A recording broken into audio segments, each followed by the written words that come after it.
হলো আমার বৃদ্ধ বাবা কিভাবে বাঁচে এখন আমার মার চেহারাটা দেখেন কিভাবে বাঁচে আমরা ভাই বোনেরা কিভাবে বুঝ দেই যে আমার ভাই লেখাপড়া করছিল জীবন দেওয়ার জন্য সে ছোট ভাই আমার একটা দাবি আন্দোলন কলেজে কিন্তু হতেই পারে কারণ তারা ছাত্র তারা দাবি একটা করছে এত কষ্ট করে আমার ভাই লেখাপড়া করলো সে মনে করেন ক্লাস 5-এ বৃত্তি পাইছে সে হচ্ছে 8-এ বৃত্তি পাইছে এসএসসিতে পাইছে আবার ইন্টারেও পাইছে এত মেধা করে পাশ করে আবার সে কলেজ ডিপার্টমেন্টে ইংলিশ ডিপার্টমেন্ট নিয়ে সে রোকেয়া ভার্সিটিতে সে টিকছে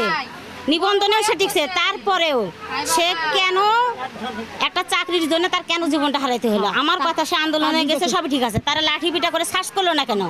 রাবার বুলেট ছিল না কেন বুলেট ছুঁড়ে তাকে কেন মারা হলো আমরা এটার সঠিক বিচার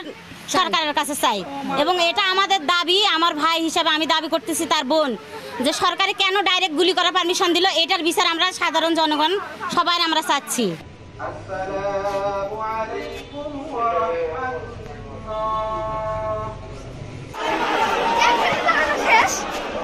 তাও সেই টাকা 2 বলে 3 বলতে পারবে